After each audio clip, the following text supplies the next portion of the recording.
She was, before she got married, Carrie Smith. And she went to the Berkeley. Is that where you went? No, that's not where I went. We'll get to that after I get born, after the union of my mom and daddy. But yeah, she went to the Berkeley and from Baccaton. So that's my mama. She's probably going to kill me for that, but I did say it. From Parsons Road. And my mother's side of the family are all Gibbonses. So I'm from the Gibbons clan.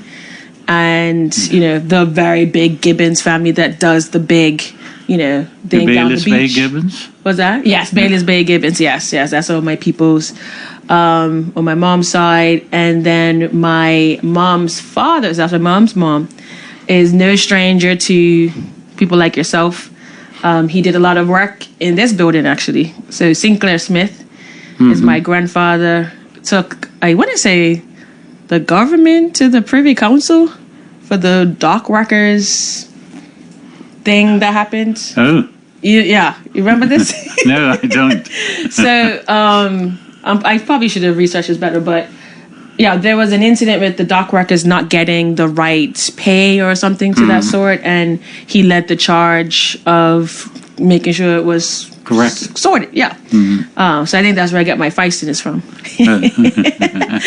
And so Sinclair Smith, you may also know him. For those who listen, he does or did power walking.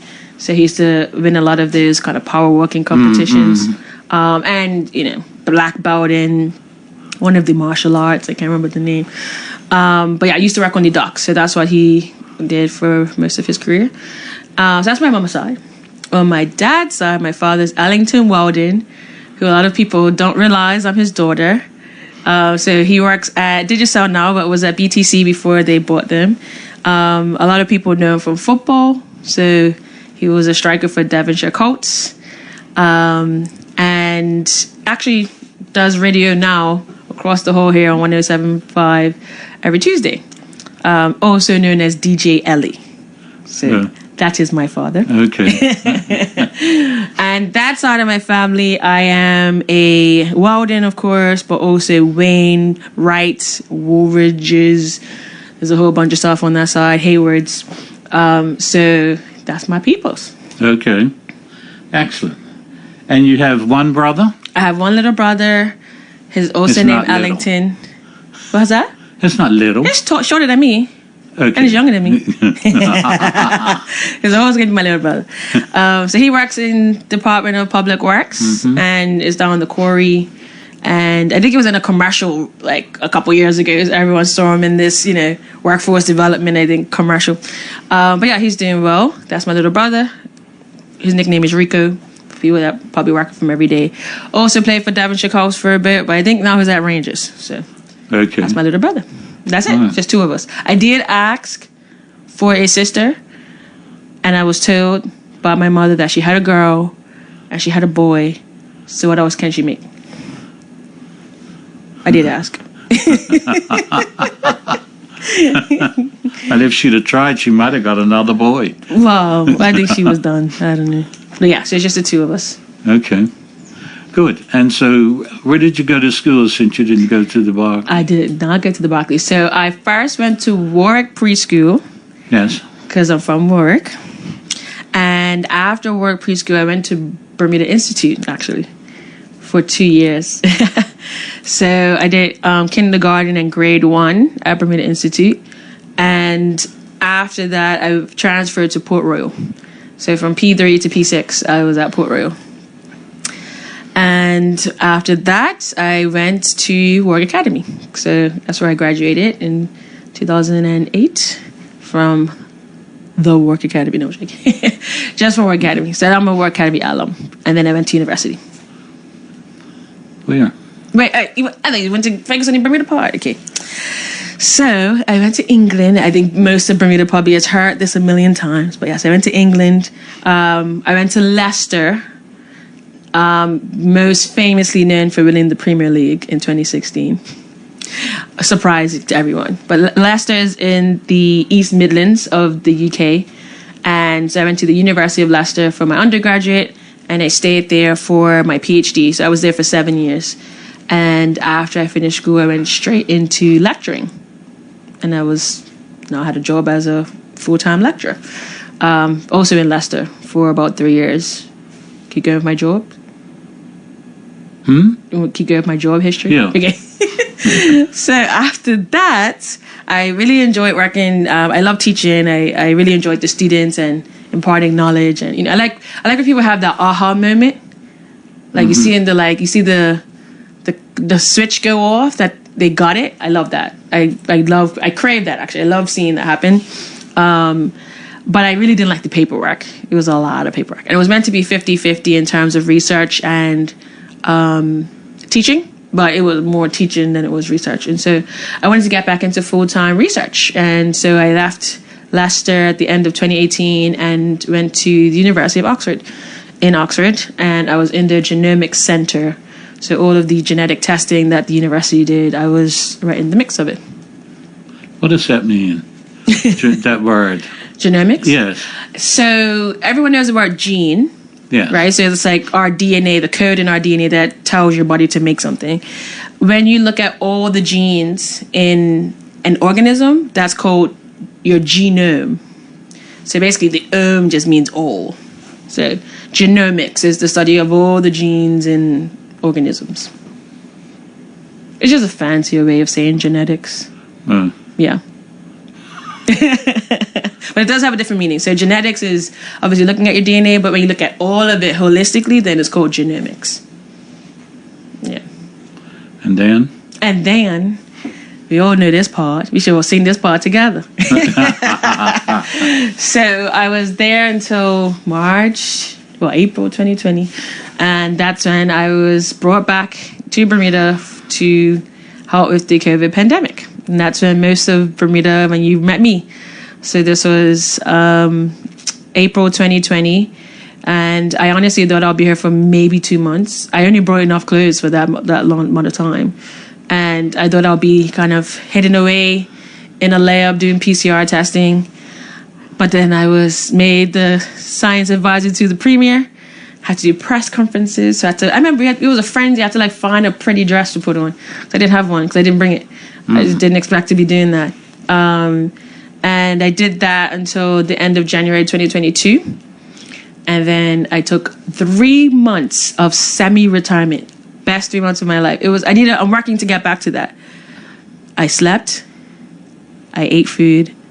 I watched TV. And I played tennis. That's the only 4 things I did. It was amazing. So I'm trying to get back there as soon as possible. I'm dead serious. You got a whole lot of work to do before that happens. I give myself till I'm 40. So I got a lot of work to do in a short span of time. How many years is left? 4. 4. Yeah. Well, we can't do the end of 45. So I had about 3 months off, and then I, wanted to get back into something and picked up my passion of research. Initially, I wanted to have a research center in Bermuda. That was my long-term goal. And actually, I don't know if you remember, but we had a conversation February 2020 before it all went crazy, because I was meant to come back home December 2020 after my stint at Oxford would be finished, and I was going to have this research center in Bermuda. So I kind of picked that back up, but had really been exposed to the fact that the Caribbean was lacking in genetic research, and that was really impacting how we responded to the pandemic. And so, funny enough, I initially was still holding on to this research center idea, and I went to none other than our late Sir John Swan. And I told him about it because he wanted to talk to me after I resigned. And he said, "This is a business." I said, "Nah, this is a non-profit type of thing. That's what I'm used to. I'm an academic." He said, "This is a company." So I said, He said, "Go think about it and come back." And I did. 5 months later, I finally came to the realization that it had to be a company in order to be sustainable. Otherwise it wasn't going to work. And that's where Carry Genetics was birthed. So I formed the company, or incorporated it, in September of 2022. And we became officially operational in January of 2023. So we're now in our 4th year. And here I am. So you're at Bermuda College? We are officially at Bermuda College. Our labs are there. Our office is there. And we've been there from the beginning doing the lab scientific work. And it just made a lot of sense to, give back, but also, because they didn't charge me at all for any rent for the first 2 years. So shout out to the former president, Dr. Duranda Green, who just saw the vision of what I had in mind and said, look, use the lab space. You had an MOU and just supported the idea before we even had any money. All I had was a branded polo t-shirt. That was it, or branded polo. No money, launched a company at Bermuda College, and here we are today, having raised over $3.5 million and, made over $1 million for our first time last year, and, onwards and upwards. So, yeah, I just thought it was important. I kind of live by this principle that you have to say thank you to those who have helped you. It stems from the story in the Bible, actually, where you had the 10 lepers, and Jesus healed all of them, and only one came back and said thank you. And that's the only one that he made whole. Because, leprosy, your body's like eating away at you. You could stop the leprosy, but then your body still looks there. But because he said thank you, that was the only one that he actually fully healed back to the original state. So that always stuck with me. And I just thought it was best, that we say thank you to Bermuda College for that. And so we donated to the college $100,000, and we renovated some of their old classrooms, and then we became tenants. So we didn't just give them money, but we continuously paid rent and became a tenant, and have our world-class research on campus so that staff and students alike can access it. Are you still teaching at the college? Technically, I am an adjunct lecturer, but I haven't taught in a while. I did actually partner with a new lecturer, Dr. Andrew Danu, who came from Trinidad and Tobago. And we did he had me teach a course, or a lecture, a lab actually, a few months ago. So I taught the students about sickle cell disease, genetics, and got them to do some hands-on kind of experiment around that. So I dabble, but mostly I'm doing the company stuff. Yeah. So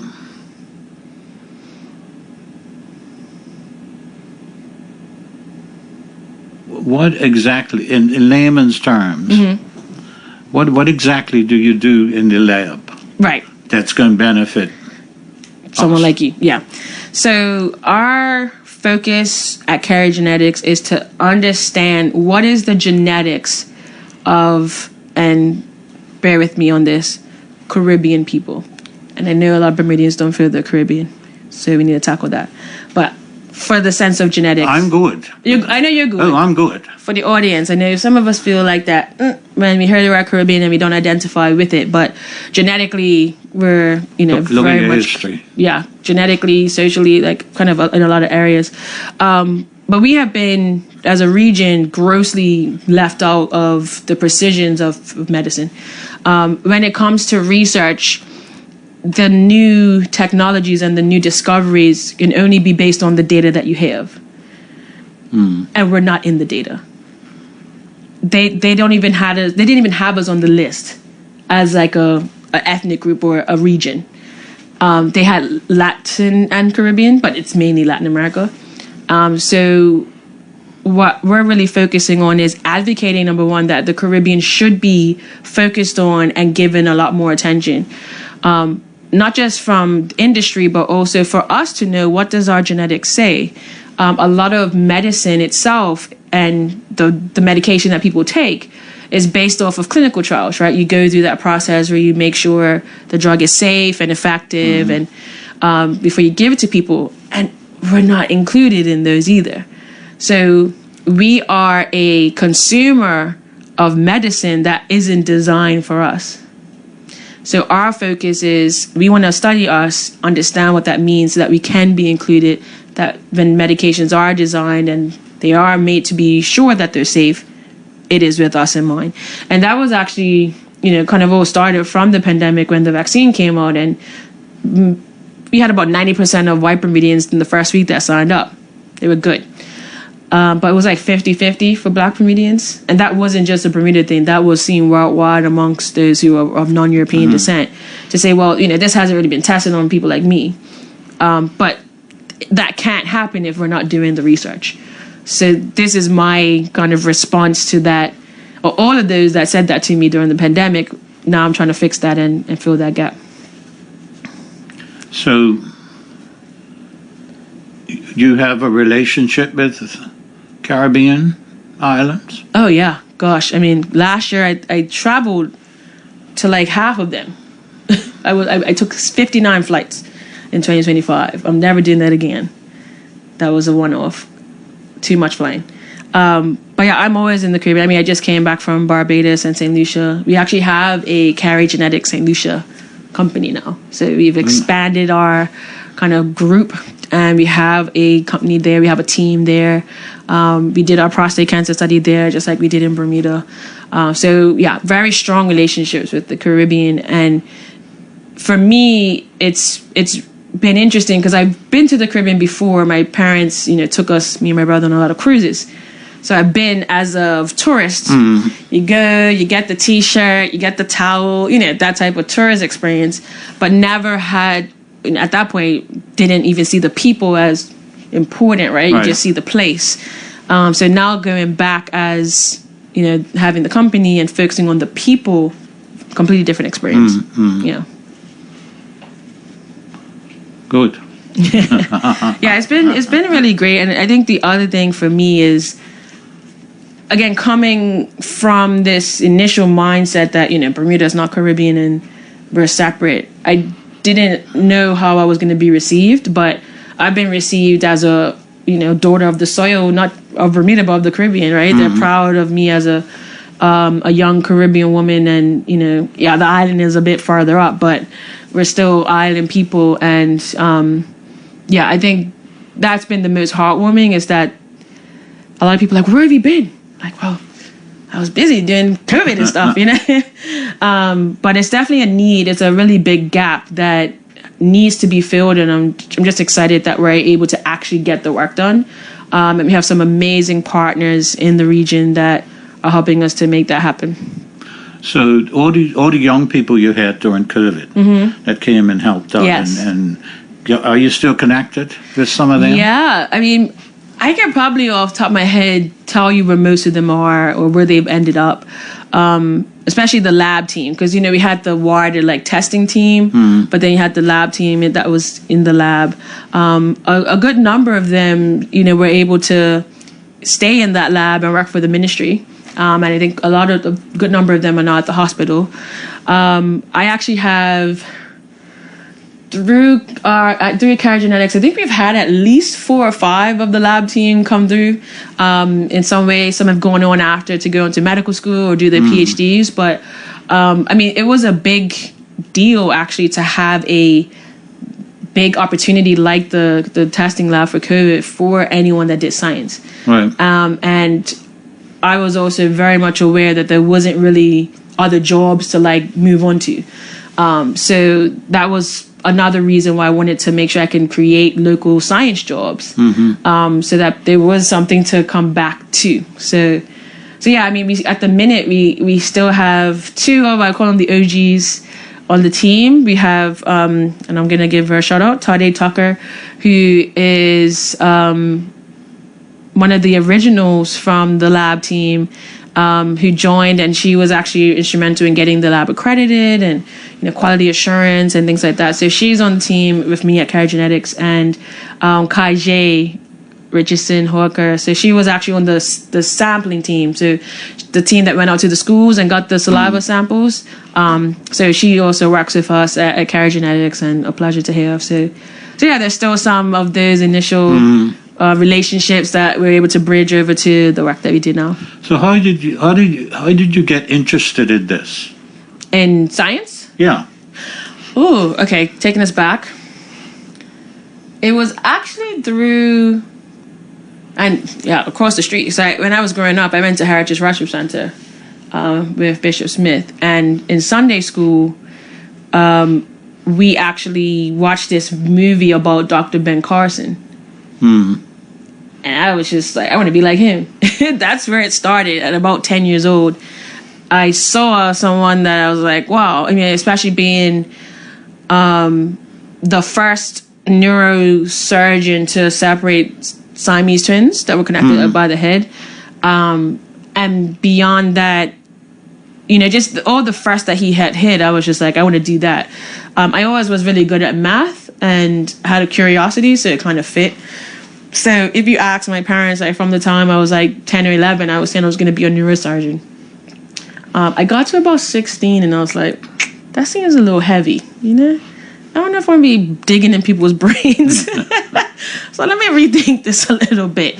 So I still wanted to be a doctor, but I was like, let's maybe be a pediatrician. That feels a little less heavy, a little less stressful. So that was my goal when I graduated high school, was to go away and do medicine and become a pediatrician and come back home. And my pediatrician, Dr. Parent-Chief, was very adamant. He wanted me to go to McGill, where he went, and I did get in. But ultimately, I wanted to go to England. So that was the plan initially. Yeah. And so you're the first black woman to create to solely found a genomics company in the world. So, I mean, other similar companies are your 23andMe's and, there's a few other ones, but they're all either, none of them have black women that are anywhere in the founder list, or they were founded, I think there's one. There is African Ancestry, which is a genetics company in the U.S. They was founded by a black man and woman, but they've done it together. And so, I'm the only sole founder that is a black woman in my space. So that automatically makes me stand out. I mean, it's something that I've gotten used to when I was doing my PhD and, going to conferences. You could count like 1% of people were black at these places. Right. So sometimes I was the only black woman in the room that was talking about the science I was doing. So I'm kind of used to that, as it were. But I think the importance, at least for me, is that moment that I got inspired was by seeing someone that looked like me doing something amazing. And I kind of said to myself, when was it? I think it was before I went to do my PhD. I kind of said, okay, let me do this so I can inspire the next person, the next young person, next young woman. And I always kind of had that in mind when I didn't want to go in, and I was like, oh, why am I doing this? But I always had in mind, okay, I need to be an example. So that's kind of driven me as I've been on this journey. And encouraging others. Yes, by example, but also by acting, right? I think, actually taking action. I think even when we had the COVID layup, a lot of the team that I brought on, I remember one, she said, look, I have the skills, but no one will take me on to give me experience. And everyone keeps saying, you have to have 4 years experience. She's like, well, where am I supposed to get it from? So I was like, come on, let's get your experience. Let's do it. Let's rack up your experience. And sometimes you just need that opening, right? Like you need someone to give you that opportunity to get your foot in the door. Yeah. And, I've had that happen to me in a few different ways. And I just think it's important for anyone in any field that makes it, in any way, like make sure you help someone else get in as well, right? Because that's the circle of life, as it were, right? Paying it forward. Yes, exactly. Paying it forward.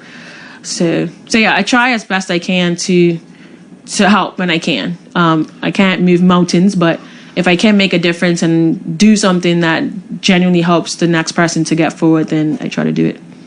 So what diseases are you focused on? So, that's a great question. We initially started out with breast cancer. And that was because cancer is obviously a big issue. I'm a cancer researcher by training, so that made sense. But breast cancer is very well understood scientifically, just not as much in our space. So it was a good place to start to be able to compare our data to other data from Europe and other places. We started with that breast cancer study in 2023. That was partially funded by the Innovation Fund at the Health Council. And after that, actually, when we launched that study, I had men, say, hey, what about the men? You've done the women. What about the men? So I was like, all right. Well, I'm going to come to you. So don't worry. We're going to come to you next. And we followed through with that. So at the press conference where we announced the results of the breast cancer study, we launched the prostate cancer study. And we at Genetics have taken a concerted effort to focus on prostate cancer for a few reasons. Men's health doesn't get as much talk, as much attention, and much money as women's health. And there's a few factors related to that. Like when, October comes, everything is pink for the entire month. Right. But November is kind of like, oh, okay, that's it. I think another factor, though, is that when you have breast cancer, women are empowered today. Like, they talk about, they share it openly, and it's no longer a, stigma around it. Mm-hmm. It's, actually powerful as a woman to share that you've gone through that and survived it. And a lot of women who've gone through breast cancer speak about being survivors. So the more you're speaking about it, the more attention and pressure you're getting. But with prostate cancer, in addition to just having cancer, you're also talking about a cancer that targets the manhood of the man. That's not something a man wants to talk about publicly, right? It's still a lot of stigma to it. And it's been interesting because I've been, working with Prostate Awareness Bermuda, which is a support group for men who have gone through different prostate issues. They meet once a month at Blue Waters Anglers Club every second Thursday. And, I'm the honorary woman that gets to show up every month. So I sit in and, just to hear the reality of how, the men are thinking and the different struggles and, different considerations that I would have never thought of. It's just very eye-opening. And, so we did that first in Bermuda, but we decided as we want to show that we can engage other Caribbean islands, we'll do it through prostate cancer. So we have a Caribbean prostate cancer study that we're doing, 1,000 men from a variety of islands that we're aiming for. We're about 30% of the way through with Bermuda and St. Lucia, and we just launched Grenada last month. So we're recruiting there. We should be launching Barbados and hopefully Trinidad and Puerto Rico soon, and Antigua. So, we should by the end of the year get to our 1,000 men, maybe surpass it. But it's definitely a gap. There hasn't been really a focus in a lot of our region on prostate cancer. And it's not even just our region, it's actually globally. Talking to Dr. Jonathan Macanjola, who is the consulting urologist at the hospital here and co-founder of the Daily Mail that does all the community testing or PSAs. And, even in England, they're still getting their act together where he came from. They haven't got a national policy on PSA testing. The USA doesn't either. It's just like they haven't handled how to deal with this. And, Bermuda is really lucky that we have that. We have a national testing policy for getting a blood test to check a man's health. But it is, it's still an area that needs a lot of attention. And so we decided to lean into that. And then more recently, in terms of other diseases, is chronic kidney disease, so CKD. It's a disease that is actually the downstream effect of the high diabetes and hypertension that we have. It is the end result of those two diseases. You will progress through CKD and your kidneys will potentially fail and you will need dialysis or you need a transplant. And it's something that, speaking to the choir here, you will understand the budget perspective. It's very expensive to our healthcare budget. I think it's like almost 10% of our healthcare budget just on dialysis. And it's only a couple hundred people. So if you think of, 65,000 people and then a handful of them potentially are taking up such a big budget. Want to analyze every move? And that's just the track same the athlete throughout with the entire Caribbean. Dialysis and CKD is a huge line item on the budget. And so trying to understand, can be prevented in some way? Obviously, yes, lifestyle is always going to play a role, but if we already have these risk factors in our DNA that we can't change, can we find out what they are and then at least give people the heads up that, hey, you might be at a higher risk. You might want to adjust how you eat and your lifestyle earlier so that we can try to prevent it. So that's a third disease we're starting to take on. And we just did some work recently in Barbados with the Barbados Kidney Association. And we're about to launch a CKD study there in the next few months. And then lastly is colorectal cancer. another big one. And we're working with the Caribbean Colon Cancer Initiative on doing a study, again, understanding the genetic markers. And it's all of the work we do is about, can we figure out if there's something we can find early to pick up in our DNA that can indicate what's coming so we can try to prevent it or catch it early. The same way that, we all check the weather app before we go outside, or we look outside to see what the weather's like before we get dressed. We're getting a heads up on what's coming. Let's do the same thing for our health. Yeah. Good. That's it? Disease-wise, we have a lot going on. So we have the clinical research, which is what I just described. But we also do, lighter testing, which is our wellness testing. So you might not want to know your risk of cancer or disease, but you might just want to know, are you deficient for different vitamins genetically, or are there certain supplements that will work better for you than others? You can tell that from some of that from your genetics. Is there a better way to exercise for you versus the next person, or your skincare? Is there different things about your skincare that you should adjust? I think a lot of people, when I launched the company, I had people reach out and say, can you do an ancestry and paternity test? So I said, yeah, sure. So we do offer those, but that's what most people think of when they think of genetics. They think, who's your daddy and where you're from? Yeah. So it can tell you that, but I would like for people to kind of shift their mindset to know that I'm sure we've all bought something from IKEA at some point in our lives and had to build it, right? You can't build that thing without the manual. It would be the impossible to do that without the instructions. Woe is you if you try to build anything from IKEA without the instructions.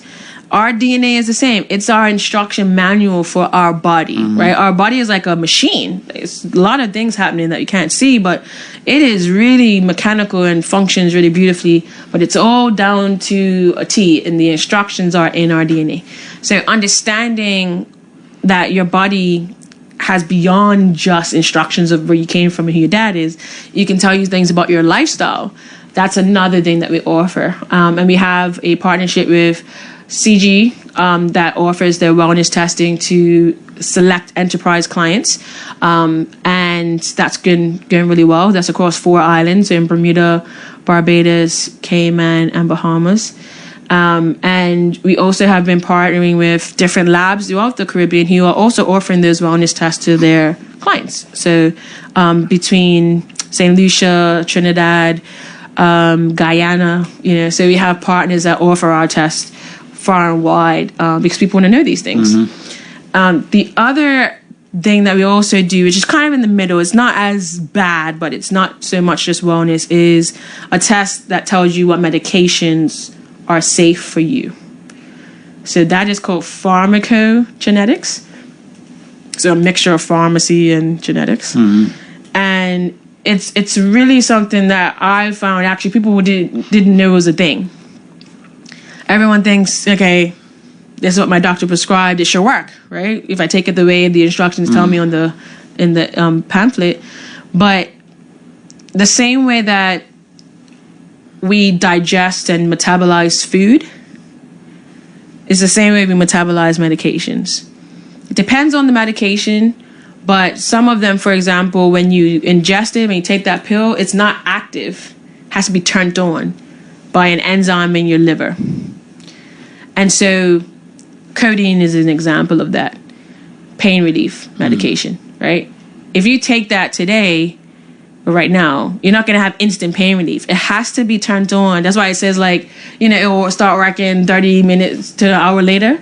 It's because it has to reach your liver and get turned on first. That's why it has that delay. And what makes it interesting is that we all have different versions of that enzyme that turns it on. Some of us have the normal version, but some of us have a version that doesn't work because of our genetics. Some of us have a version that only works halfway, so it's only going to turn on half of it. Some of us have a version that turns it on too fast, and then it actually downstream gives you the toxic version that comes afterwards when it metabolizes it. And so understanding which versions of these enzymes, because there's a variety of them, about 50 of them that we test. Not every medication is for everyone, right? And some of them, it's the medication isn't going to work. Like in the codeine example, if you have the version that only works halfway, every dose you're taking, you're only going to get half of the relief. I mean, that's not very helpful. Or if you have the one that doesn't work at all, you're getting no relief. You're taking the pills and nothing's going to happen. So that's one side of it. But then the other side is the side effects. So in that same example, the person that metabolizes too fast, actually they create a downstream toxic version of codeine that if you have too much in your blood, send you to the emergency. That's fatal toxicity to codeine. So you got to know which one you have, right? You can't be guessing. And that's what we've been doing in Bermuda and throughout, not even just in the Caribbean. A lot of places don't have this as standard. And so that's what we also offer. And we're seeing some very interesting trends as we test, certain number of people in the island, that there are certain medications that are not really good for certain places versus other places, like say Nusha versus Bermuda, for example. It is different. It's a different profile. And so when it comes to even having these conversations with governments, we've met with the OECS, the Organization of Eastern Caribbean States. They procure medication together for their, I think, 11 countries. And so they want to start using evidence-based procurement. Let's buy the things that are safe for our people, not the ones that aren't, So that's getting really exciting because that's new as of this year. And being able to, do what we do and have an impact on public health is quite exciting. Yeah. I think that I am excited that the Caribbean has welcomed you and this. Yes.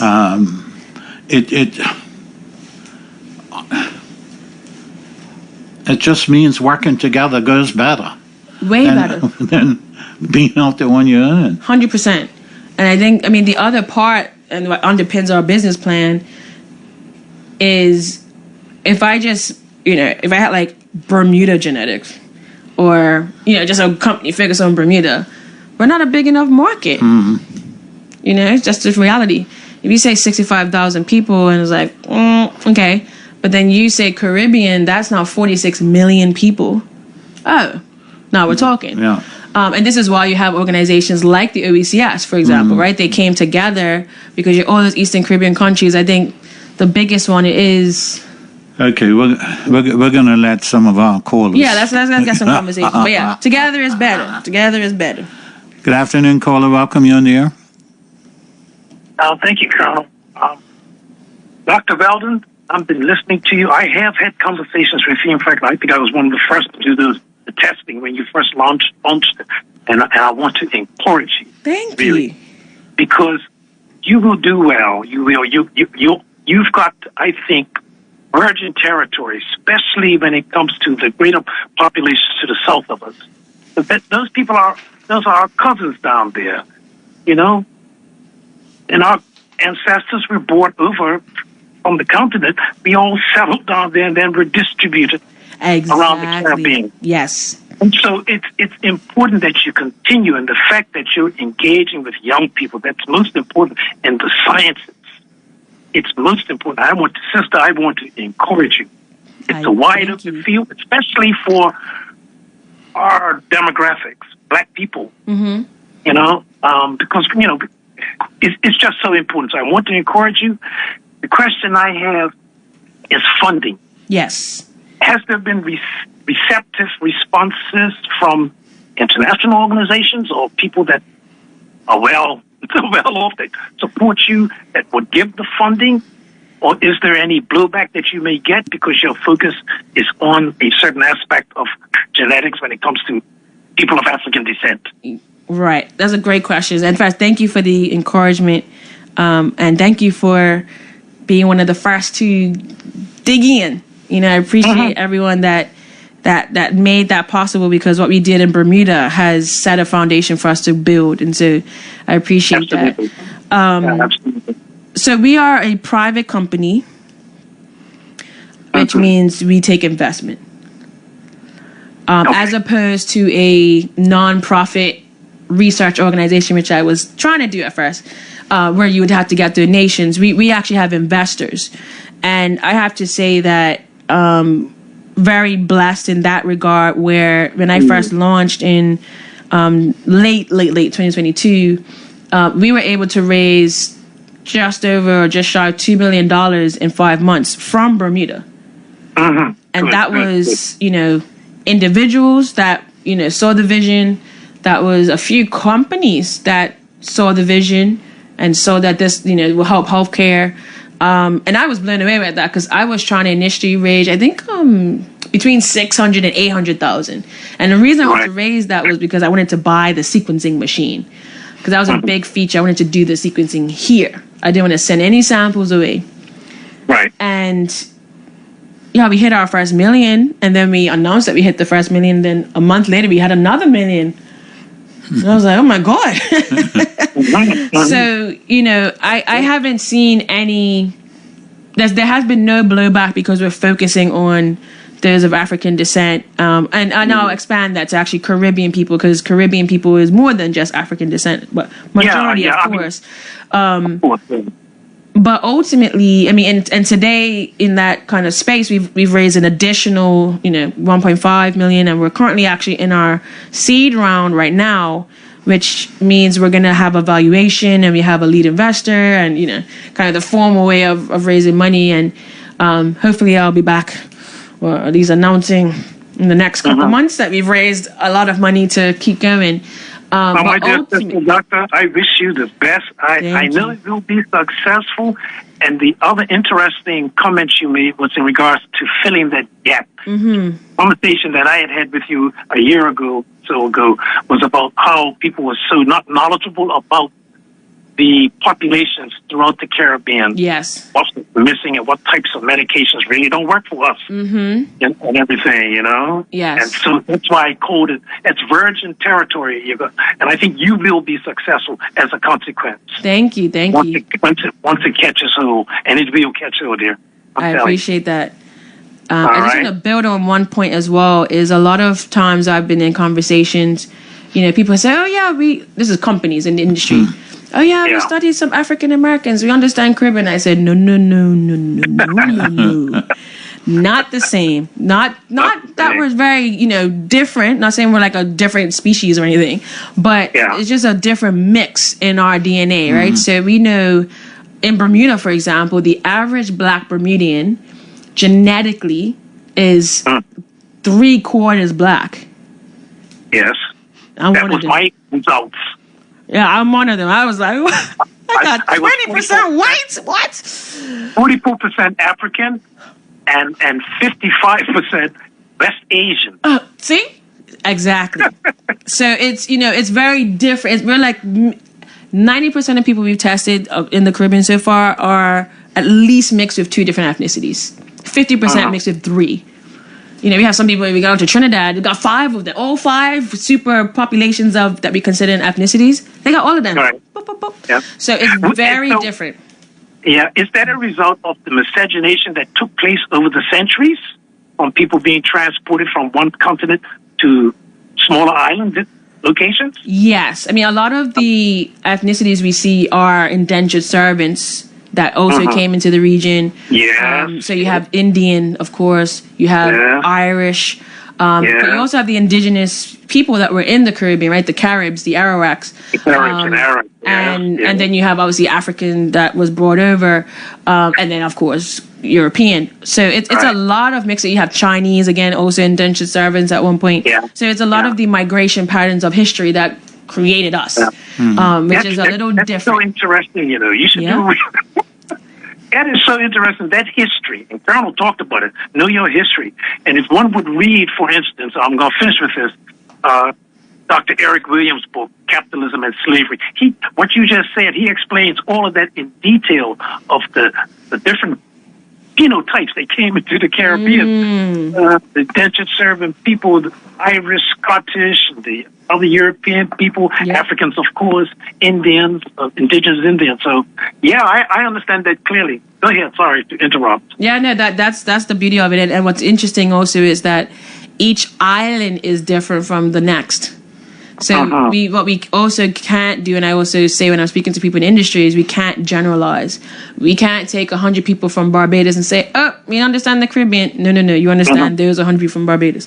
Each island is very different. And a lot of the work we're doing, like in St. Lucia, we done the first ever genetic study in St. Lucia. We just launched the first ever genetic study in Grenada. Like, this hasn't been done. Like you said, this is we're touching uncharted territory. So very excited to see what the future holds. Well done. All right. Thank you. Continue advancing. Thank you. Good afternoon, Carlo. Welcome. You on the air. Yes, good afternoon, Colonel. How you doing? I'm great. Good afternoon, Creek. How you doing? Hi, I'm good. Thank you. That's good. 2 quick questions. One, your facility is not a medical facility, right? No, so we don't have doctors that see patients, and I'm not a medical doctor. I have to say that a lot to people. So we're not a medical facility that, sees patients, but we are a lab that processes the samples and does the genetic testing. We do now have a facility where we can facilitate the blood draws ourselves in our office. So instead of, before we have to send you somewhere else to get your blood and then pick it up, we can do that ourselves now.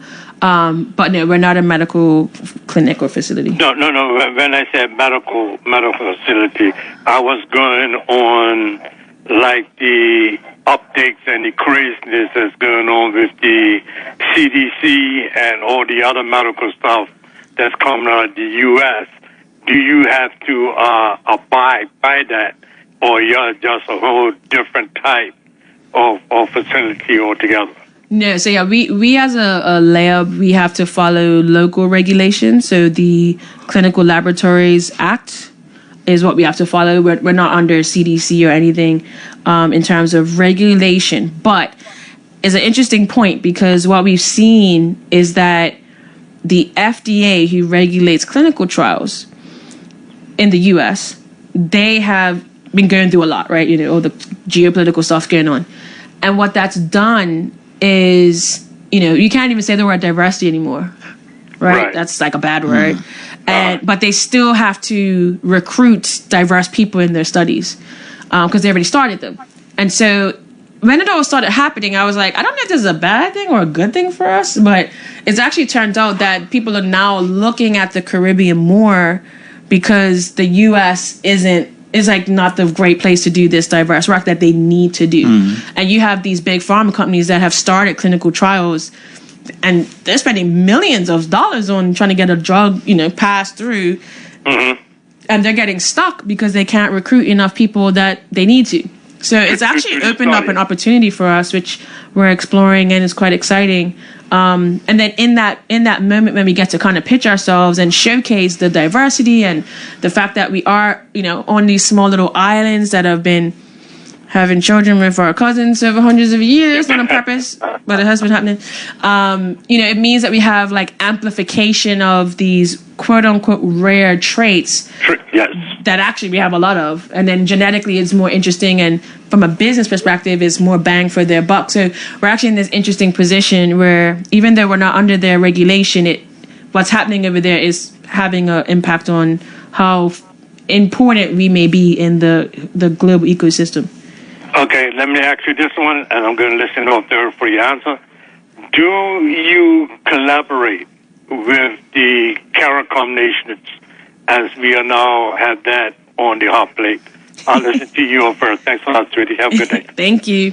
Okay. So, to answer the question, we do collaborate with a lot of different Caribbean islands, not because they're CARICOM or not. It's because of the work we're doing.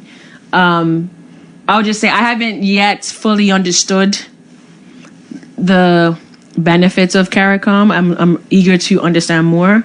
But so far, the work that we've been doing at Carry Genetics hasn't been influenced or enabled by any CARICOM connections. It's just getting to know the right people. So that's where we are right now.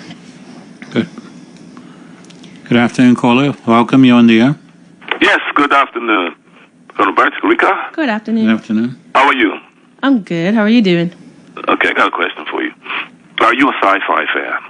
Yes, I'm a big Marvel fan. I can tell you all the storylines and all the meetings. Now, how did I know that? I honestly, I even like as any medical show. Like I just put House on. I've seen the episodes a million times, but I would just watch them because hearing science in the background makes my day. I don't know. Okay. Yeah. Well, I know that you're a Star Trek fan. No, I haven't seen that. What? I know. It's on my kind of almost I should watch it list, but I haven't got to it yet. Okay, well, when I'm gonna get the definitive whole Star Trek trilogy that started way back in 1959 when I was born. I'm gonna give it to you because I think you'll find it very interesting. Okay. So you don't have any idea what a mind meld is, right? No, I don't. Okay, because I would love to do a mind meld if you, and I'll explain it to you later. Okay. But we have something in common, but in a different way, because I know that you work in labs, doing genetics and all that. I all my whole life since I was 14, still in high school, started working in electronics. And my whole life I worked in electronics. So a lot of what you're talking about crosses over because do you know what the main driver in us developing and you doing everything that you do? Okay, let me tell you. It's because of electronics technology. It has allowed us to do all of these things. If it wasn't because of electronics technology, you wouldn't even have electricity. Yeah, we wouldn't be able to do sequencing. No, not even close. Yeah. But what you're saying to me is very interesting because some of the stuff I've been studying kind of on the side. I've been looking at medicine, but more or less from the holistic side. Mm-hmm. And this is my opinion that the ultimate medicine, and the best way we can be served as people is for the modern side of the modern side of medicine, which basically is driven with more chemical meds, and the holistic side to come together. Because they both have a lot to offer to the people of this world, and them staying apart to me, is a bit of a disservice. I like the holistic side because as I look deeper and deeper into it, I see where, in my mind, there are things that have been put in this world to help us to address certain problems. Maybe, that we may be having. When I say problems, medical problems, probably other problems too. I don't know all about all that, right? But it's there waiting for us to find it. Yeah. I mean, I have a practical example of what you're just saying is electronic health records.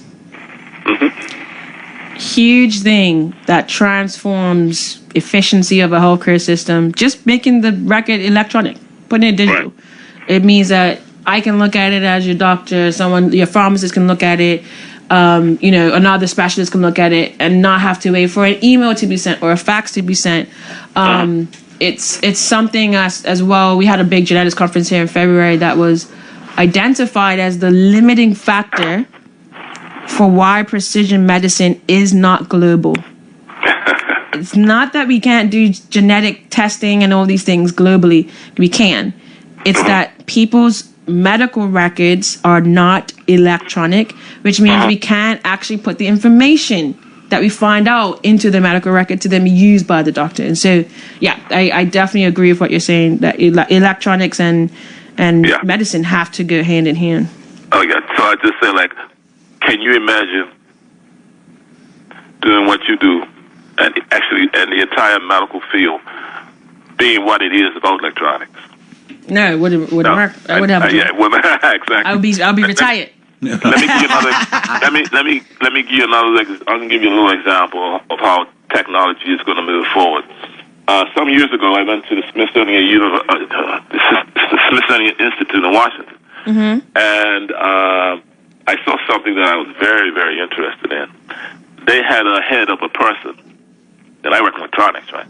They had a head of a person in this tank. And they took the top of this skeleton with the head off. And I looked in, and you know what I saw?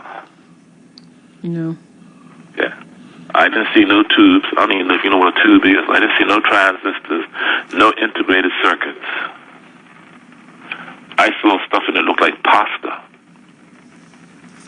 But the human brain is all electronics. It has no moving parts. Yep, that's true. And to this day, it's the most advanced computer that we know of that also can form consciousness. Yep. So, electronics has fascinated me my whole life.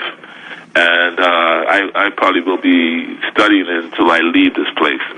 But to show you how electronics and how it's moving forward, I have a problem. Right, I got a torn ligament in my knee, right? Mm-hmm. And I'm getting ready to get some work done on it here. Maybe may not. But in the meantime, I use an electronic device to help me with the discomfort. I don't have any terrible pain, but I have some discomfort. I have a patch, but pretty much close to where the ligament was torn. When I put this patch on, let me tell you what it does. It actually blocks the pain signal that is sent from my knee up to the brain,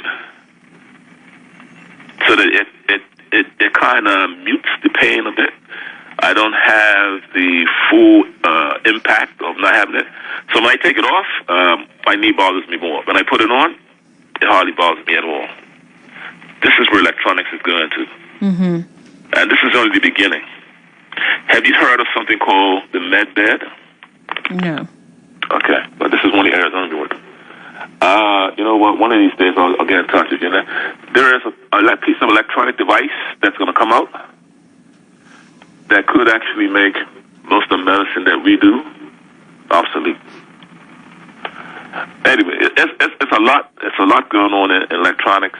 And I remember when I graduated from tech school, right, university, and one of the things that my teacher told me and everybody in the class is that, they taught us the basics and brought us kind of up to date with what's happening.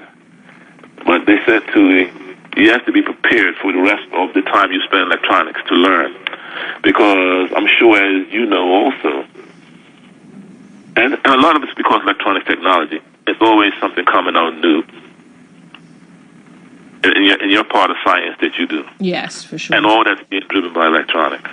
Right? I'm not directly into it like I used to be, but I still study it 100% because, I would like to see what will be going on in this area 100 years from now. And even the medicine and all that will be all changed, and what you're doing now is all going to be advanced. And I would love to see it, but I know I'm not going to be here to see it. But electronics is a fantastic field. I've tried to get a lot of younger people into it as I've come along. And if I look back 100 years and see where we are now, some of the stuff that we do now, some people would say is magic. Yeah, for sure. But anyway, I don't want to hold you. But I really admire what you're doing.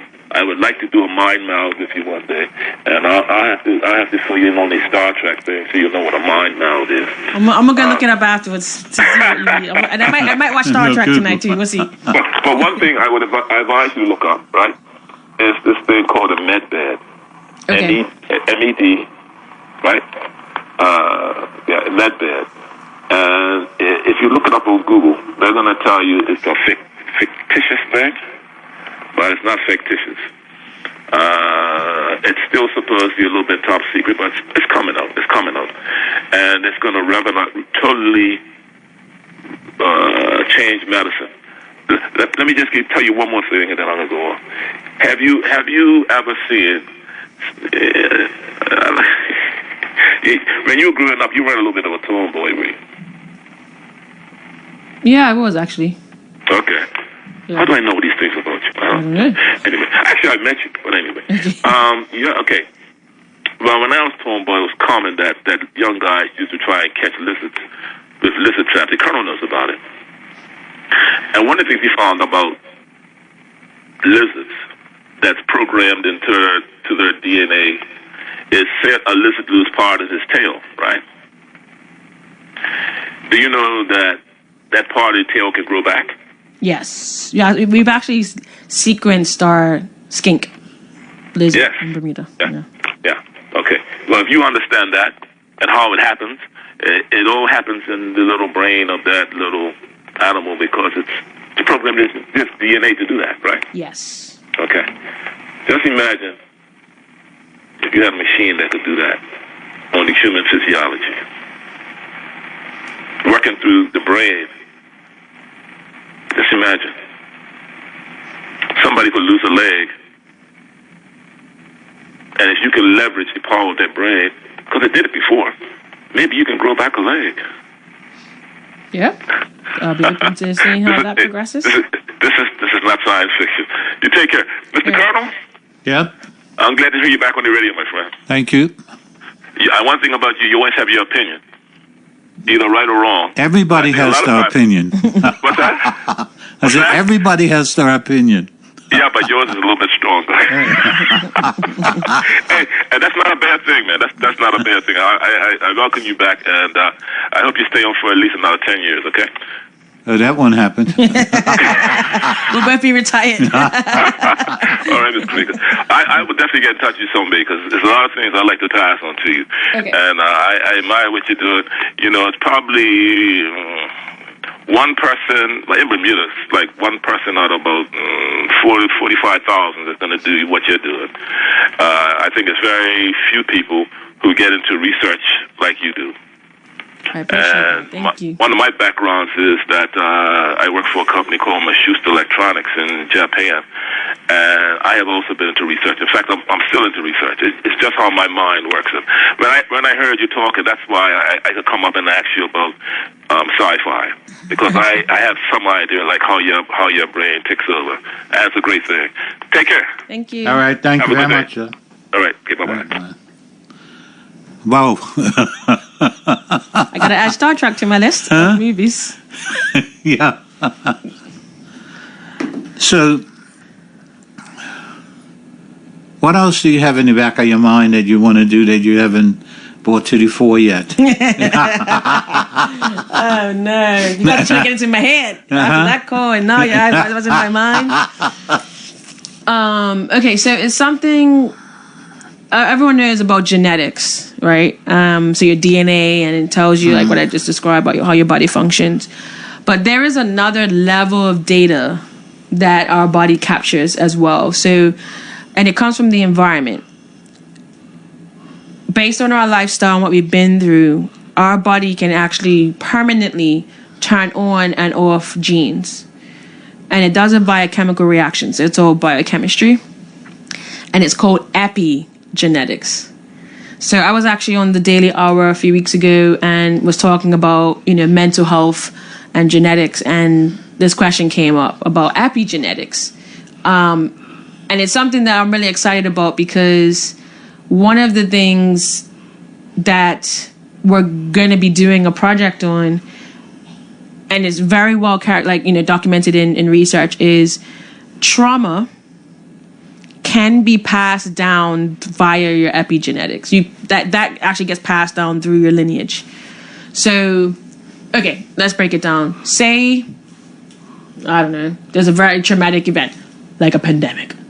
We all went through So we've all gone through this pandemic, and we had different reactions. Not every reaction was just in your head. Some of it actually was in your body. It was physical, right? That fight or flight reaction that we always hear about, that's a physical reaction to something happening, right? There are chemical reactions that are triggered in your body when you feel like you're at danger, or, you feel like you got to run away, or you stay still. Now, going through what we went through all together in the world, that is going to change some of our internal biology. It's going to turn on some genes and turn off some genes that wasn't turned on or turned off before. That is what we call epigenetics. It's almost like you have, your notes there, right? The black and white ink on the page is your DNA, but you just made an annotation with the red pen. Yeah. That is like your epigenetics, right? That's like additional information that you've added to your paper. So we have a really exciting project in the pipelines. obviously pending ethical approval and all the regulatory things we need. But we'll be looking at understanding what are the epigenetic markers that are linked to trauma. And that can go in many different ways. We're going to be working with Dr. Leroy Bean. So from the gang violence, I can't remember the official name of is it commission, department? No. I'm so sorry. I feel team, I think. Team, there we go. And we have a partner in Atlanta, so the Alma Domestic Violence Foundation. They actually handle trauma. And have their clinical way of approaching trauma. So we're going to, for the first time, be understanding in the Bermuda context, what does that epigenetics marker look like? So we can actually physically see the changes in epigenetics based on going through trauma. So that's something in the pipelines that we're working on. What I really would like to do with all the work we're doing in the Caribbean is, in the same way, understand what is the epigenetic markers of slavery. That I just think that would be super interesting, because if you think about it, at some point, we had our ancestors, if you're of African descent, come across the Atlantic, and they went through. I don't even know if we can fathom what they went through. Mm-hmm. We see, we have all these movies and that try to depict it, but I don't think it even captures a percentage of the trauma that they went through to be yanked from your homeland. I mean, I went away from Bermuda to England. And I was, oh my God, what am I doing here? And I did that on purpose, right? Let alone doing it against that time frame. Right, yeah, and you're in the bottom of a ship. I couldn't even fathom. I don't think I would have made it. I don't know. So they've gone through that, and everyone that is our ancestors survived that. Right? What does that look like? And I'm, there's a lot to be said here, and I see we have calls coming in, but, the fact that our ancestors went through all of these trauma, it's at each point they could have been taken out and they did it, and they made it. Is this why we're the fastest people in the world? I want to know. I would love to figure this out. So that's something I have in the back of my mind that I would love to dig into with all the work that we do. Get out. Call us back. Call us back. Sorry, I was talking too long. So yeah, I think. Oh, here we go. Looks like they're back. Good afternoon, caller. Welcome. You're on the air. Okay, I'm not the caller that just called, so I want to get off real quick. But I got a real quick question, because you're talking about genetics and all that. Are you in agreement that what we would call white or Caucasian people, by the test that they've done through genetics, I'm not sure if you're familiar with a gentleman named Dr. Leakey, but do you think that they came from actually us as black people, the people with more melanin? 100%. Okay. I mean, and that's scientific. That's not theory and opinion. Well, some people don't believe it. Well, I can tell you now. So there is the scientific evidence. Essentially, what we've done. Okay, so you have a piece of paper. Say you go photocopy it. Right. Imagine you do that 100 times. Yes. Right, and that's a photocopy of a photocopy of a photocopy of a photocopy, and that 100th photocopy is not going to be. It's going to have the some of the essence of the original, but it's going to have lost a lot of it as well. It's going to be it's going to be missing some stuff. Some words are going to be cut off. That sounds really bad, but work with me, people. Sorry. Well, that is essentially what the European ethnic genetics is. And I say that because every person on Earth, and this is again genetic evidence, stems from the continent. Every single person. I don't care if you're Chinese, if you're Asian, if you're Indian, everyone comes from there, and that's based on understanding something called haplotypes.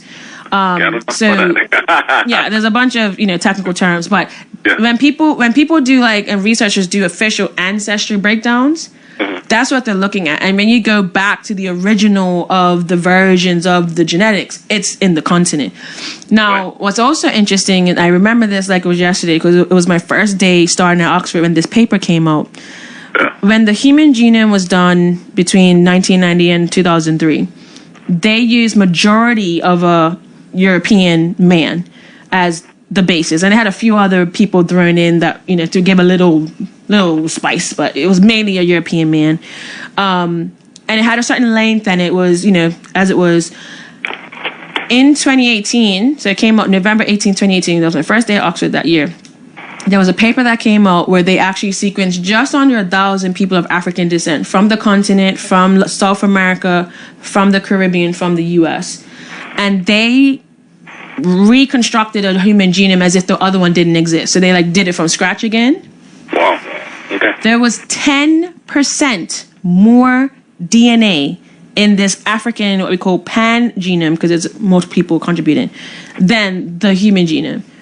Now, 10% may sound like a little bit, but for a reference that was 3.3 billion data points, that is 300 million extra data points that were missing. So again, the original is from the continent, from Africa, and as people migrated out and you know had to kind of adapt to your environment and those changes occur, you started to lose things that you were not anymore relevant, and so you ended up with actually, you know, and it's been said by the field, by scientists who are European, we did this backwards. Right. We studied the end product instead of the original. And that's why now there's so much focus on understanding the African genome. And I know there's probably some also malicious reasons to it too. But from a scientific perspective, it's like, what is in the full picture? Because we've only got a sliver. Mm-hmm. We're not seeing the full picture. And maybe there are the cures to different diseases in the full picture, right? So that's the kind of commercial view on it. So yeah, this is not news to the industry I'm in. Everyone knows this as common knowledge. Right. Well, let me tell you, where you are, you're in the perfect place to, especially since you got interested in this, to then observe and maybe even a part of discovering certain things. Because so basically what you're saying is, and this gentleman, Dr. Leakey, he said some time ago that the original man came from Africa. Yeah. So basically what it's also saying is that all people, no matter if they're Indian, Chinese, or whatever, carry within them some of the original black genome. Yes. Okay? Yeah. What's most amazing to me is how people who left Africa, I think probably northern part of Africa, they went into Europe, and I couldn't say hundreds or thousands of years, maybe hundreds.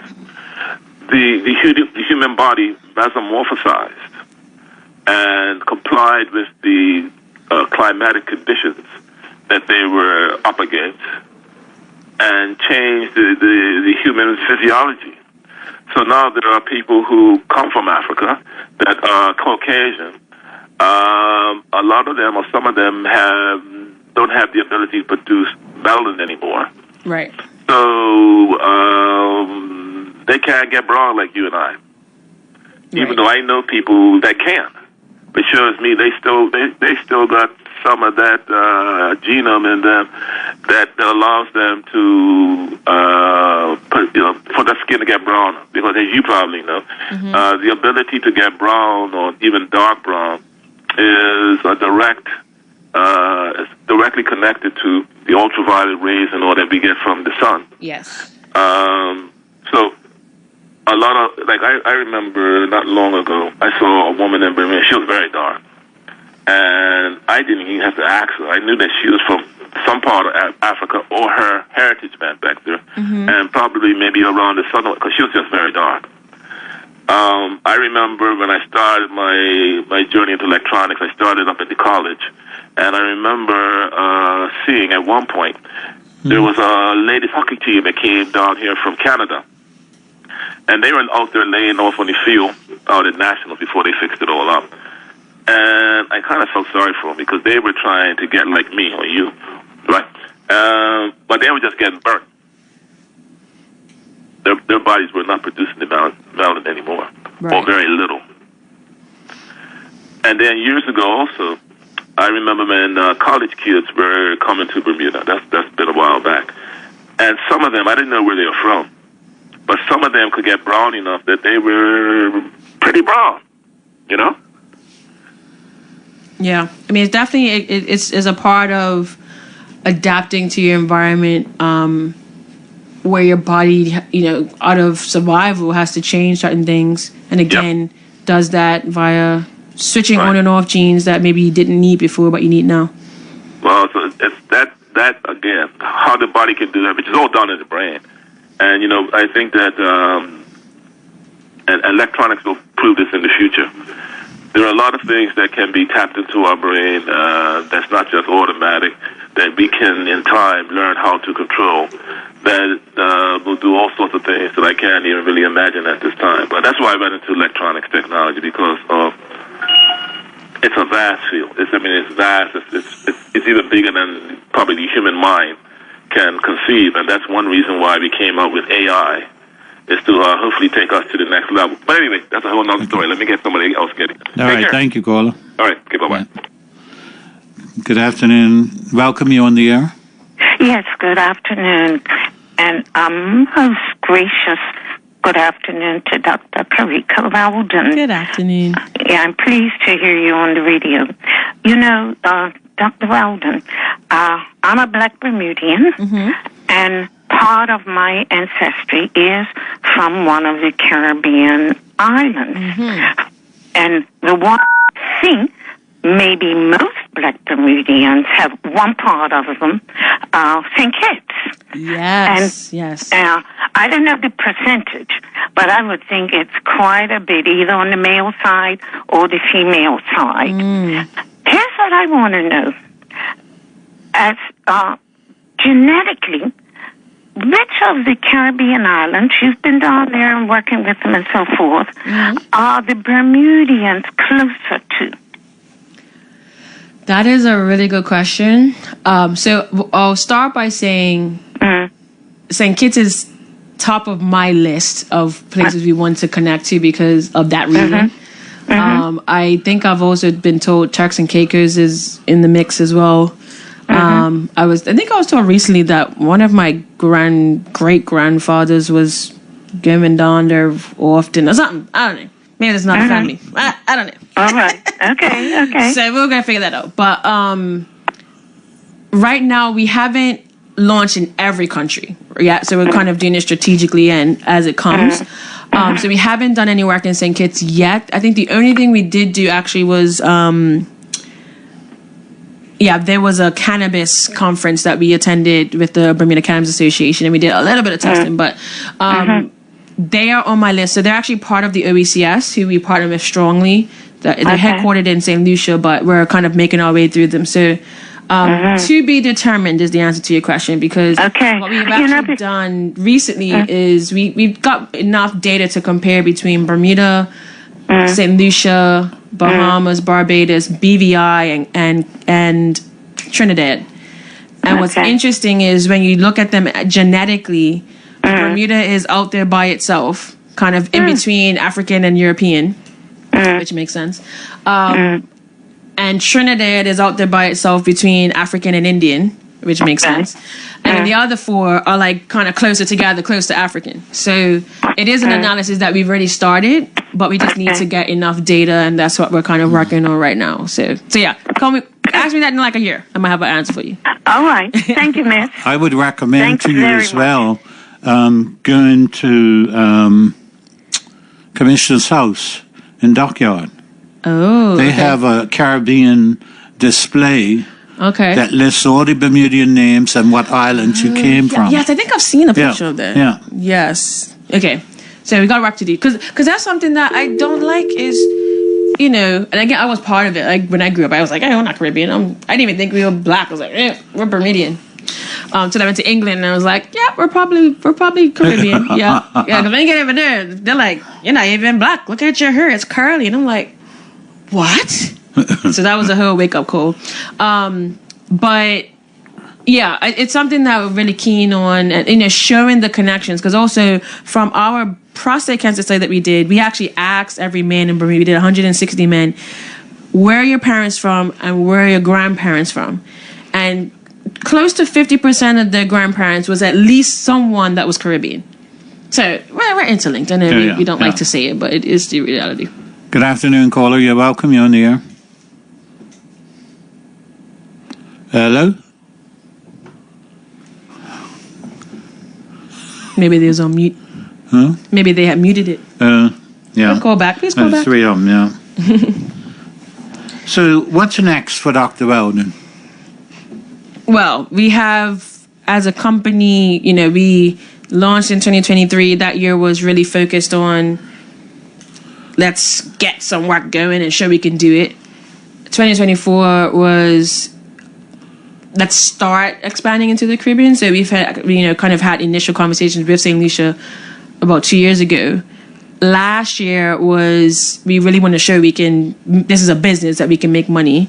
And this year, we're really focusing on showing the growth because we have a lot of interest. We're kind of at that inflection point and we need to build what the foundation we built on, we need to build on top of it and start to really get into all these different islands. So I would say, like I told you, the next 5 years-ish, I'll be doing this, building this plane, getting it to, get to altitude.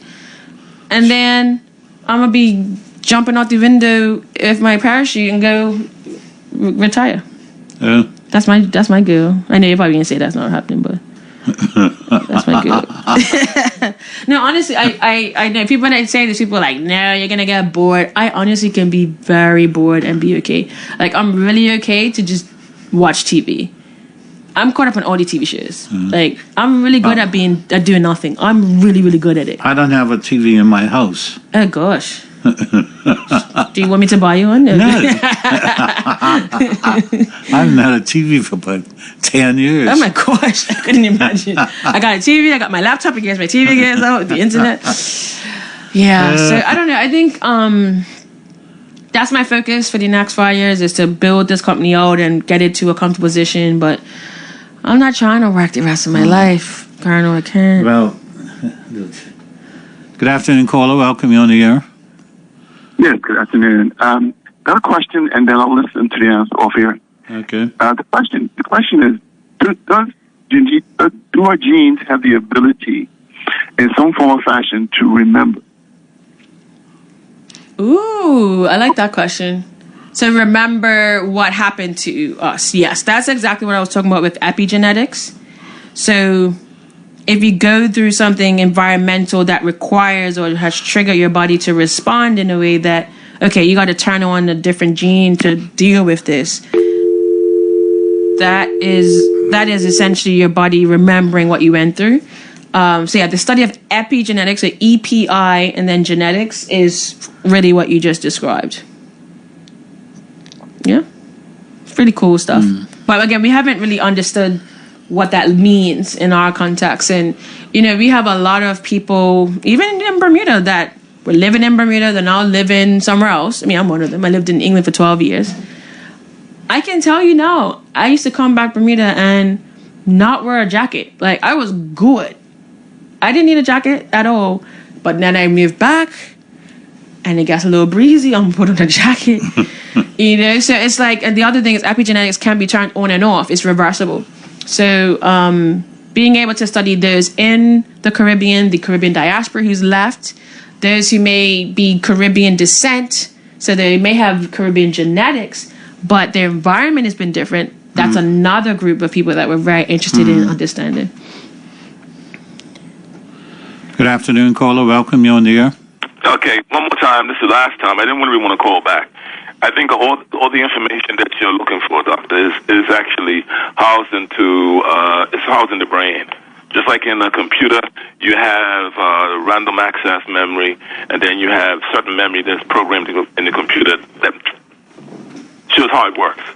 And I think that's how it works in the brain also. And you're talking about how people migrated. I think that a lot of Bermudians came from my mother. My mother came directly from Nevis. She came to Nevis when she was 12 on a sailing ship. And I always wonder now, it's too bad she's not around, I can't ask her. I wonder what that trip was like. I'm imagining it may have taken maybe even as long as 12 weeks. Oh, but this was a long, long time ago, and I just wonder what it would have been like for a young girl coming here, 12 years old, and I think she was with another aunt of hers. My father's people came from St. Kitts. My last name is Daniels, and what's really interesting, I met a guy just 2 weeks ago. I happened to be in a store, and I heard him call off his name, and he has the same last name as I have. And I asked him, does your family of Daniels come from St. Kitts? And he said, yes. And I said, okay, cousin, nice to meet you. Because from what I understand, because I did go down to St. Kitts one time, actually on my way to Nevis, to meet an aunt of mine that I had been in contact my whole life, but never met her, and she was up in her 80s, and I wanted to meet her before something might have happened to her. And when I was in St. Kitts, I found out that there's only one family of Daniels in St. Kitts. So anybody in Bermuda, the last name Daniels from St. Kitts, they're my relative. And I found that kind of fascinating. All right, I'm going this time. Take care. All right, thanks, Ron.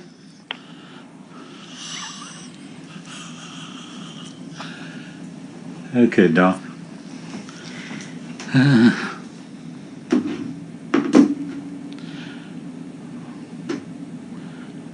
You got anything else in your arsenal? I mean, I can sing and dance if you want. Huh? I can sing and dance, so you gotta pay me for that. No, I think one of the things I am very like passionate about is kind of what we were talking about earlier is making paying it forward. So I'm gonna shift a little bit away from the science into the business side. It's been very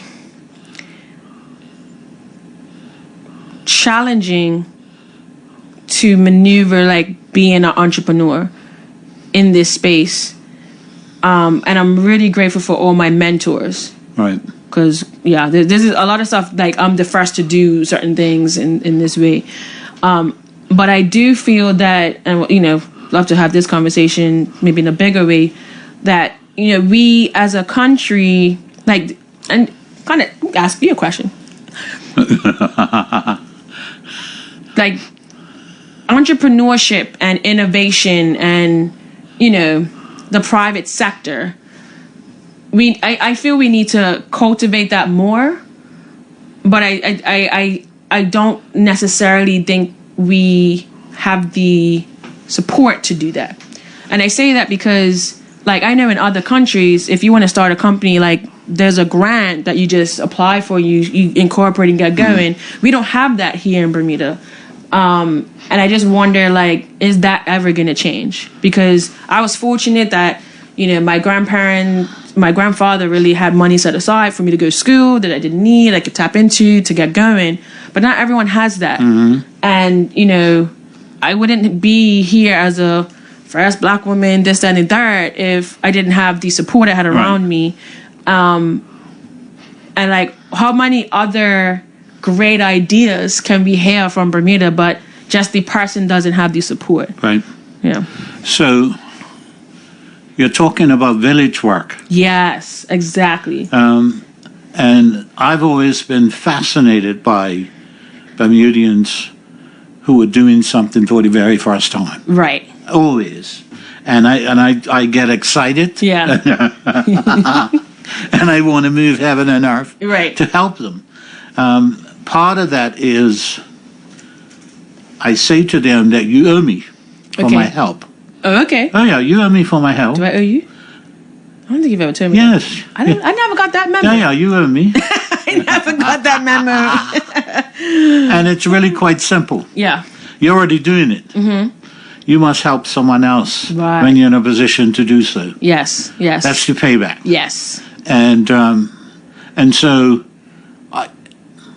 I've been doing this a long time, so there's a whole multitude of people, many of whom I forgot, right? Yeah, come up and say, "I wouldn't be doing this if it wasn't for you." And I look at them like, I've never seen you before in my life. But that's how it should be, right? Like, you shouldn't be like remembering all the favors and say, like I helped you. I helped you. No, it should be just out of the goodness of your heart. And so part of the reason for doing this show, again, is to focus on that so that young people in Bermuda can see examples that look like them, Right. who've come a long way and struggle and what have you, and are willing to help. Yes. Exactly. Yeah. It's the only way I think, that we can do this, because that's how a lot of other societies have progressed, right? Like, I grew up in a generation where black families in this country, my father was a contractor. Ah, okay. And so every weekend, the group would go and build somebody's house. See? And the wives would make food. Right. And then the next weekend we'd go to the next house and go to the next house. Why are we not... Have we lost that? We lost that because I think that Bermudians want to make it easier for their children. Right. And that's fine. You can make it better for them. But you don't give them everything on the planet that they ask for. No, definitely. It has to be structured, and you have to guide them. Right, okay. You can't be in a situation where parents are afraid of their children. Oh, definitely not. No, you got to be the other way around. Yeah. Yeah. Good afternoon, caller. Welcome. You on the air? Yes, good afternoon. Good afternoon, Colonel. Good afternoon, Ms. Bowden. How are you? Good afternoon. Just a small question. When you're doing a study, do you think the gene pool on the island is too small? You get what I'm saying? Yeah, so when we're doing studies in Bermuda, or any of the islands actually, when we structure the study, we have to have a certain amount of people that we study to make some type of statistically significant finding, right? That number is actually not that big for the Caribbean. It's just shy of 400, so it's not a huge number. But one of the features that we're finding, which makes the Caribbean stand out from everywhere else in the world, is what you just described. It's the fact that our gene pools are very limited. And what that means is that if, whoever started, or, what we call founders, they're the first people that came into Bermuda, they brought their genetics. It's just been swishing around for, 400 years or so. I mean, with a bit of addition from here and there, but every time someone comes, they bring their unique genetics, or that's a little bit of difference. Right, because my next question is that do you find that, especially pertaining to Bermuda, that we have a lot of different genomes or different people with a whole different set of genes when you're doing studies? So we don't all come from the Bermuda cedar tree. Some of us got oleander and palm tree in us. You get what I'm saying? Yes, I get what you're saying. So far, we've mainly studied breast cancer and prostate cancer in Bermuda. And we've specifically said you have to have 4 Caribbean parents, including Bermuda being in that list. So we've kind of limited who we were focusing on initially. So I couldn't tell you about all the other kind of ethnicities in Bermuda right now today. But I am excited to say we are working on a very big project. I can't give you all the details yet. But it would mean that anyone that lives in Bermuda would be able to join. So, again, I'm going to say to be determined, and check back with me in a year from now. Because we should be able to answer that exact question. It's interesting, and I'm gonna say this. Because I think it's relevant. So we also we have Carry Genetics is focused on human, but we also have a NGO. So Carry Genetics is a for-profit company. We have a non-government organization, an NGO focused on biodiversity. It's called BioQuest. You may remember or may recall when we launched, we actually started out with our Cahal project. Cahal project, yeah. Yes. And then, we was on the Carry Genetics, and then when we announced we did the first genome of the Cahal, we had 20 more projects. They want to do the bananas and the bees and the slink lizards and the sharks. And I was like, oh, this is the whole thing. So myself and Jean-Pierre Rouge, or JP Rouge, we spun out BioQuest. Now, we have a whole scandal going on. Walk with me. Cahals. Yeah. Oh yeah. So the Cahows, and I think it's a good analogy for the humans. That's why I'm talking about this. The Cahows are meant to be monogamous. And I've got inverted commas that I'm putting in front of Colonel because you're going to see why in a minute. So they're meant to be monogamous. The awesome work of DNR, specifically Jeremy, who handles the Cahows, he bans them every year. They just finished fledging like last week, and they all tracked them. They know who the mom and daddy is. Right. They also have cameras in the burrows. So we can see what's happening in them houses. So you said you're going right in the house. And they can't see it because it's ultra. It's I think infrared. So they don't see no lights, but we can see them. So we've caught on 4K a wife sleeping with not her husband. Talking about the birds now. Talking about the birds. All on camera. She can't say she didn't do it. We got you on camera. Right. And they went the next day to check the band because they're like, oh, this husband's back early. We're on him. So the husband shows up like a couple days later, beats the crap out of the guy. It's all on camera. Beats him out of the burrow, like kicks him out. And he gets up the road to his wife because that's where he should have been. And the husband mates with the wife and she gets pregnant. So now I was like, who's the daddy? Who the chick belongs to? Who is the father? So, okay, cool. That happened like in the last breeding season. We did the test. We figured out that actually the husband was the father. So that we kept this family united. She did it again last breeding season. So she just had another one. We were like, well, who is the father? I'm not going to tell you right now. Stay tuned to the BioQuest pages. We're going to announce it very soon. But all of this to say, in that process where we were like kind of essentially doing the first time like a Cahal paternity test, right? We realized, because we had to kind of look at those who we know were related and those who weren't and see what the difference genetically was. We actually realized there were a lot of other documented fathers that were not the father. They're not the pappy. Yeah, right. Dating back to like 2000 when they started. Wouldn't that strengthen the breed of Cahal? Exactly. So okay, I'm not condoning cheating now. Don't misjudge my words. The humans. But what I'm saying is, from that Cahal perspective, because we only had, we had what, 1 million birds at their peak estimated, and then they only found 36 in 1950 when they rediscovered. That's like not a lot, right, for a whole species. What was that? Out of the million? Out of the million. They were thought to be extinct. They were what we call the Lazarus species. Yes, that's right. Yeah. They were thought to be, gone and done away with. And then they, Dr. David Wingate and others found these 36 birds, these 18 pairs, and from the 50s have been working to build them back up. But the biggest question was, well, it's only like, I think about 400 or so of them. And they should have collapsed genetically by now. Like, they should have, like, what comes to mind is Madagascar when you have the penguins that, I don't know if you've seen it, and they get, like, the toxic, and then they got, like, arms coming out their head. You would expect some type of deformities to be happening, but they haven't. So this is what we're realizing. Actually, there's a lot more mixing going on than we thought. There's that interbreeding, cross-pattern stuff taking place. Yes, which from a genetics perspective makes the population more diverse and stronger. Right. Right. So I'm saying all that again. I'm not condoning cheating. Please, no one say Dr. Valiant's on the radio that it's a good thing that I had. I'm not saying that.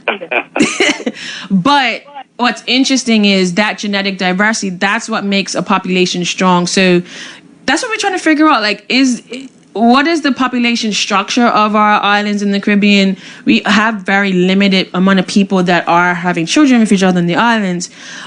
We see a lot of disease, so maybe that's why we have higher rates of cancer and things like that. But also, is there any benefit to this? Is it making us more diverse that we have a lot of intermixing going on? I don't know. Right, but do we have a true bloodline running through the Caribbean? A true bloodline? Yeah. That's a good question. you have in the indigenous, right? So the Kalinago and Dominica and the Arawaks and, Yes, so you have, right. they're what we call indigenous Caribbean. I would probably say socially, that's what people would consider the true bloodline of the Caribbean, and then everyone else is like an addition and a diversion. You do have some places where they have preserved that. Like I actually met the Kalinago chief last year, so that was very humbling. In the mountains of Dominica, in their very sacred land. But there's not many that are pure Kalinago either. A lot of them have intermixed with the others in Dominica. And Yes, right. That's so, right. and then you have, the Arawaks in Guyana, and there's, in Belize, you have the Garifuna. So there's a lot of kind of pockets, but a lot of mixing as well, because there was just pretty much every type of ethnicity in you the could think of was you there. have a lot of intermixing. Yes. Especially with second and third cousins and things like that. And people didn't even know people were your cousin type of This thing. is what I'm saying. So You see what I'm saying? This is exactly what everyone was saying the same thing. Right. Now, that So- doesn't necessarily make the human bloodline strong. It just means you ran a little bit out left a little bit. You see what I'm saying? Yeah, well, that would make it weaker. What you just described, which is definitely a feature, is that makes it weak because we're not telling each other who's who and what's. We're not knowing. That's all of where you the- got a lot of disease coming in. Right, exactly. Right. So this is where, again, from a genetic standpoint, understanding the Caribbean is very interesting because those genes that drive disease are at a higher rate. Like everything we've ever looked at, be it cancer, be it chronic kidney disease, diabetes, like the way our body metabolizes, we have the highest rates in the world. So that's clear. But also on the flip side, we also have one of the highest rates of centenarians. Is that a thing? What? So that's centenarians, so people that live to 100. Oh, yeah, Actually, yeah. Bermuda is doing not too bad in that area, actually. We have a lot of centenarians. Is it that that's also in the DNA? We don't know. We haven't studied it. So it's, it can go both ways. Not everything is always bad in your DNA. It could be anything from DNA to diet. Could be a combination of both. Man, or even the atmosphere is changing. Exactly. So Right. Okay, Anyhow, caller, we got other callers. Yes, that's about good, Carmen. Thank You you. got to chase me. Got All you right. covered. Have a good one. you too. Okay. Yeah. Good afternoon, caller. Welcome you on the air. Yes, good afternoon, Colonel, and also good afternoon to your guest, Colonel. Just listening to the lady explaining about the DNA and how it's being recycled, so to speak, compared to, But the bloodline, have you ever met any of the Ashanti bloodline in your travels? Because we do have a bit of that here in Bermuda as well, and through the Caribbean. You ever heard of that? No, where are they from? They're from like West Africa, up in the corner of the Right. Is Golden that State more people. Ghana? Yeah, Ghana. So I was told that a lot of the people in Barbados stem from Ghana. That's like, From Ghana. Yeah. Yeah. And you have some Jamaicans as well, where yeah. they also came out of that Ashanti bloodline up there, due to the wars and stuff they had up there, the Golden Stool people. I think some of our first bloodline that we have here in Bermuda, I think Dr. Eva Hudson mentioned it some time back, because she did, she was historic and doing studies like that, and she mentioned that, the first bloodline of Bermuda in 1616 came out of the Ashanti bloodline, here in Bermuda, because that's when we got our first African nation of people in the islands of Bermuda in 1616. And then it came with the Ashanti bloodline. But listening to what they're saying, due to the fact that this could also pass on different ailments, like how you were mentioning, would it, shouldn't we know, due to the fact that we have the technology to test DNA, right? Samples, like, in the sense, like when shouldn't our parents be DNA tested to prove that is the father of the child? Should that be part of the examination at the hospital as well? I have my take on this. Yeah. The Caribbean, I'm not going to sing out Bermuda because I don't know the stats, but I know the Caribbean has the highest rate of paternity fraud. I know I've had conversations and I've been privy where women are making decisions on who they are going to tell is the father. Yes. Right? That this is something that happens. I personally feel that before any man's name goes on a birth certificate, we should do a paternity test. Thank you. It's not that expensive. No. A couple $100. Not even. We have ours. Ours is $249. We can make it cheaper. Even so, it's not really the expense of it. It's the truthness in the child knowing exactly who the parents are. 100%. You know, because you don't want to get, because, I mean, you have had cases where children find out 20, 30 years later that this is not the case. 100%. And due to the fact that we have the technology to prevent that from happening, especially in a small island like Bermuda, because we're all related some way or the other, that should happen when a child is born. If the mother says this is the father, whatever it is, okay, come in, got a swipe, and let's make sure. Exactly. So we can give the child the proper...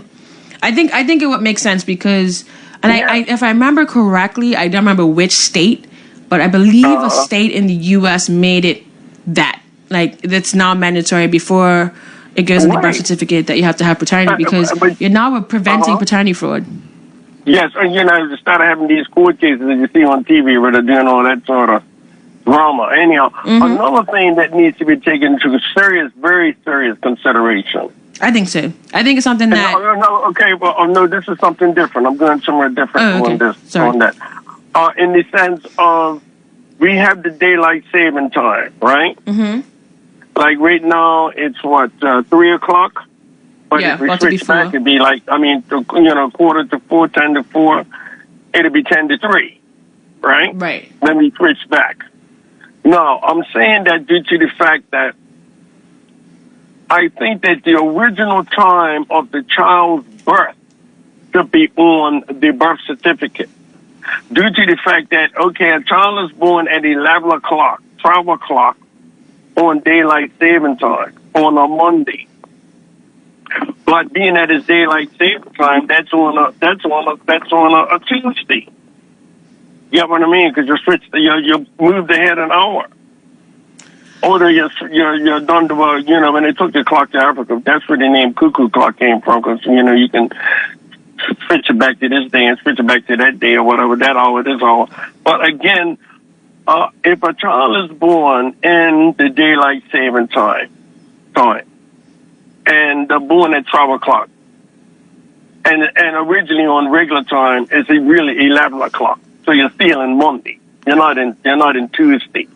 So I'm just saying that on a birth certificate, the original time of the child's birth should be put on that so they can have the correct day of their birthday, because that's what's out there right now. There's a lot of children out there, people in general now, grown-ups, adults, whose birthday has been switched to a Sunday, and they was born on a Monday. I mean, thinking, I was born 11:19 p.m. No, I don't know if it was...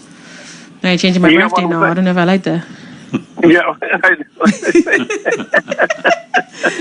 I'm just saying, because the reason why I say that, because if you're going to reverse back to the original time, you're messing up. Well, what are you calling the original time? What's your standard? Time, okay, when the clock goes back. Okay, set the clock back. It's not 5 o'clock now, it's 4 o'clock.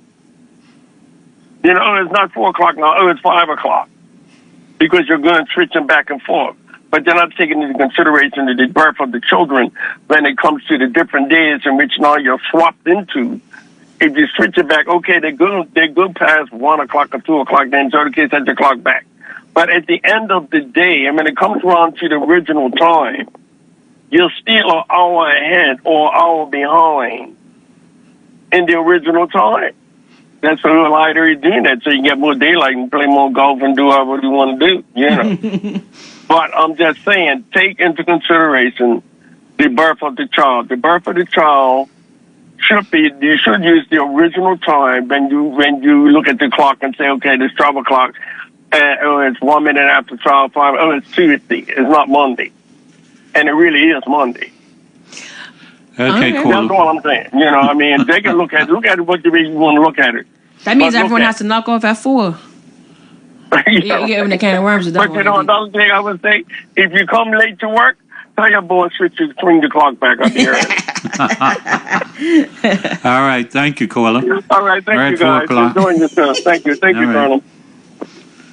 Doc? I got one more of the lines again, but they were past time. Yeah. Are you happy? Yeah. I think I enjoyed this. This went too fast. I thought the 2 hours was getting a little slower, but it's going by very fast. No, it always is. It always zooms by. Huh? It zooms by. Yeah. All the information you got, here it is, Yeah, exactly. Yeah, right the audience now. questions definitely spiced it up. So appreciate thank everyone you. that's called. I wish you all the best. Thank you. I appreciate that. I think I'll have to come back sometime if you invite me back. Sure. when you have new news. Exactly. We got big news. We got to be working on some things. All right. And thank you, listeners. That's it for Bermuda Speaks for this Wednesday,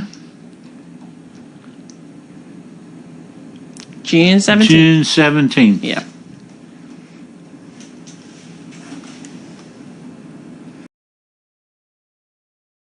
Bermuda Live on YouTube. Subscribe now.